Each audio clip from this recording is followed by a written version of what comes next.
Hello बच्चों, welcome to Kamboj institute of maths and science. आज हम करेंगे 9th का टॉपिक जो है gravitation.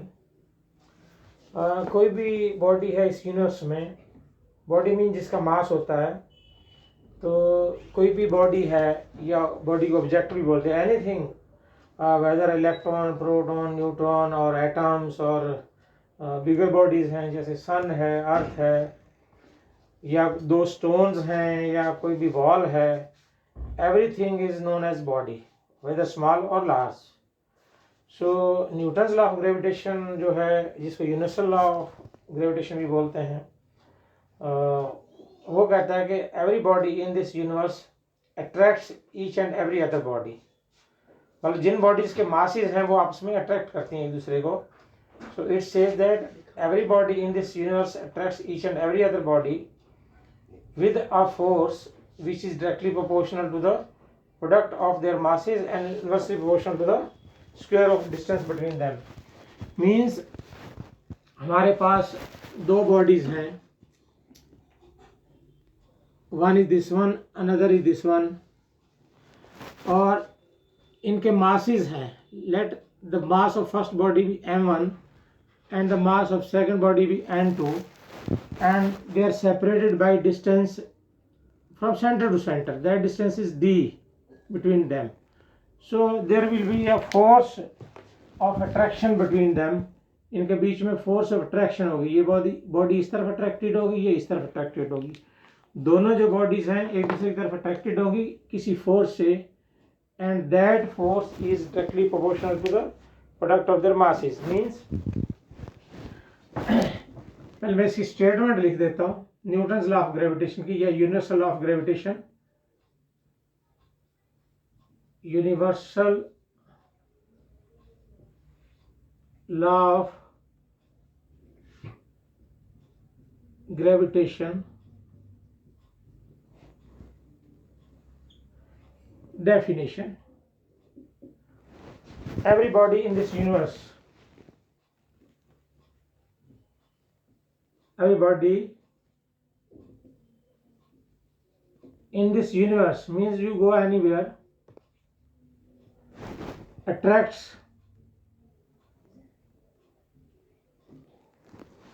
every other body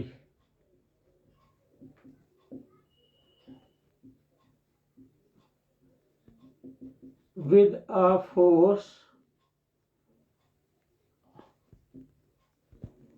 which is, first point क्या है, directly proportional to the product of their masses. Directly proportional to the product of their masses. Masses जो मैंने m1 m2 बताए हैं, and second point is inversely proportional to the distance between them.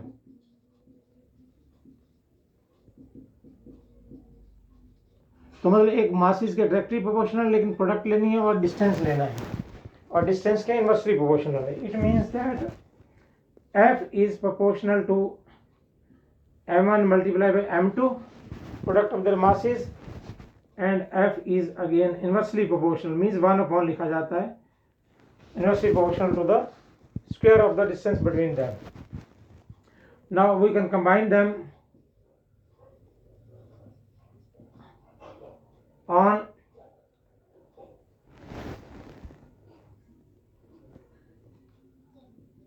combining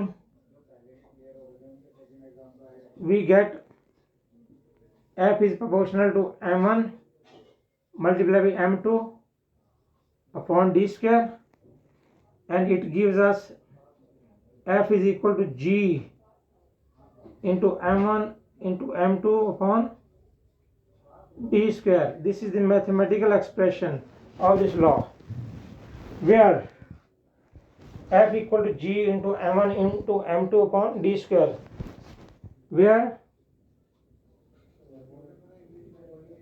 G is a constant of proportionality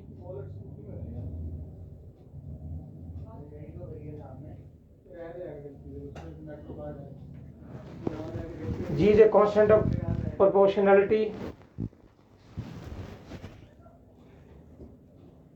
called, इसका नाम भी रखना पड़ता है, जब प्रोपोर्शन का साइन आता है तो इक्वल टू डाल के एक कांस्टेंट ऑफ प्रोपोर्शनैलिटी डाला करते हैं यहाँ पे। वो कांस्टेंट कोई नंबर भी हो सकता है, यूनिट के साथ भी हो सकता है। तो यहाँ पे जी की यूनिट है और उसकी वैल्यू है, इसका नेम है स्पेशली कांस्टेंट ऑफ प्रोपोर्शनैलिटी। सबको बोलते हैं जब प्रोपोर्शन के बाद यहाँ इक्वल टू प्लेस करते तब डलता है। तो इसका नाम है specially called universal gravitational constant. Universal gravitational constant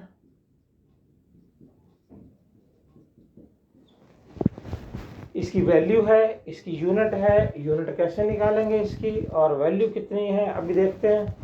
हमारे पास अभी F is equal to G into M1 into M2 upon D square है।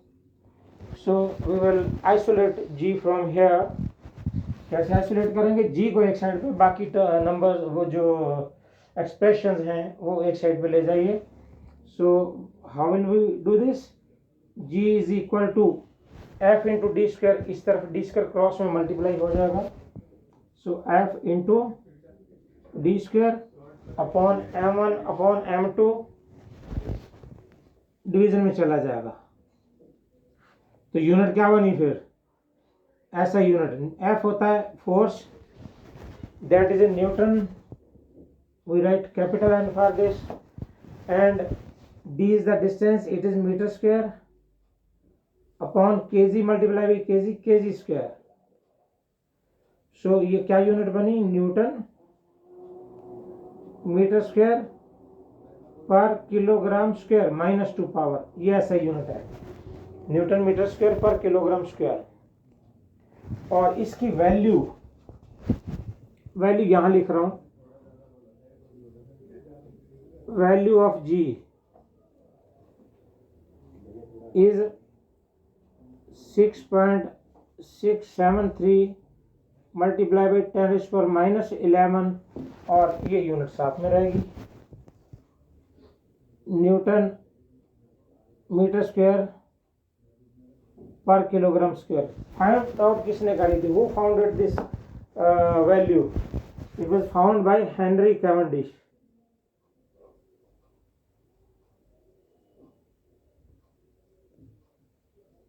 उसने बहुत सेंसिटिव स्केल लेकर इसको फाइंड आउट करा था। तो it's value is 6.673 into 10⁻⁻11 newton metre square per kilogram square, right.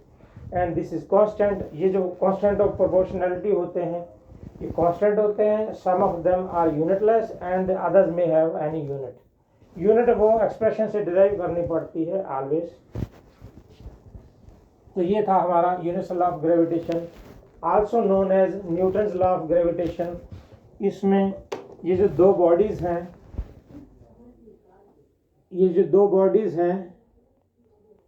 ये कोई भी बॉडीज हो सकती हैं, वेदर प्रोटॉन, इलेक्ट्रॉन और न्यूट्रॉन, और सन एंड द अर्थ, और अर्थ एंड द मून, और बिटवीन मी एंड यू, और me and the earth, one wall and the second wall, whatever the bodies are, there are always attractive forces.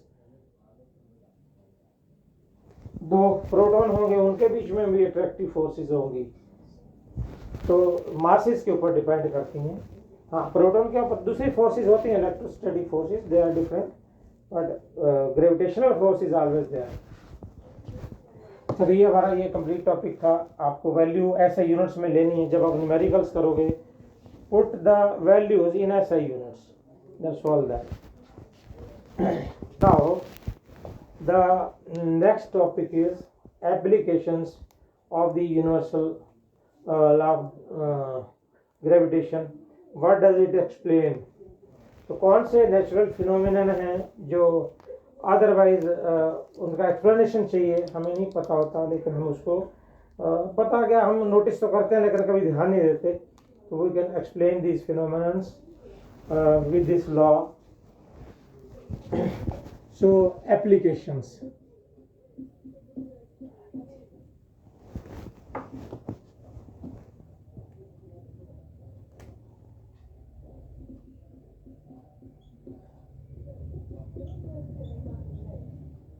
Applications. First application.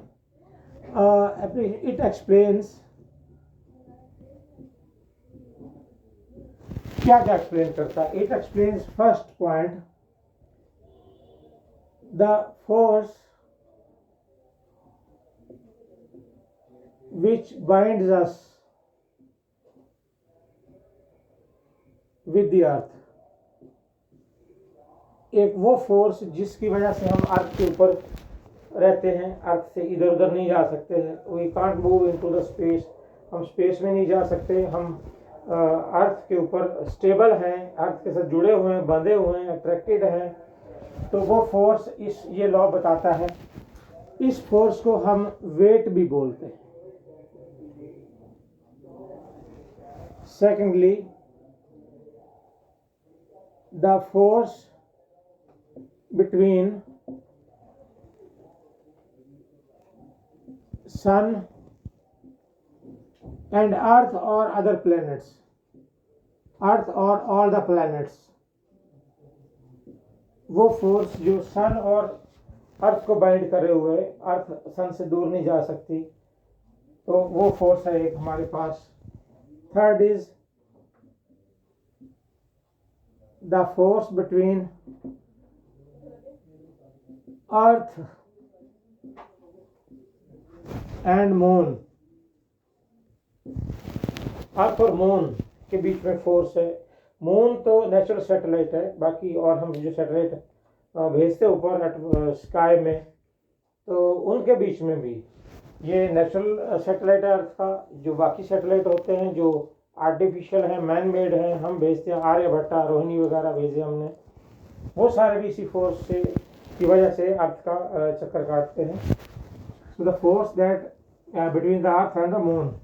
And fourth one, the tides due to gravitational force of attraction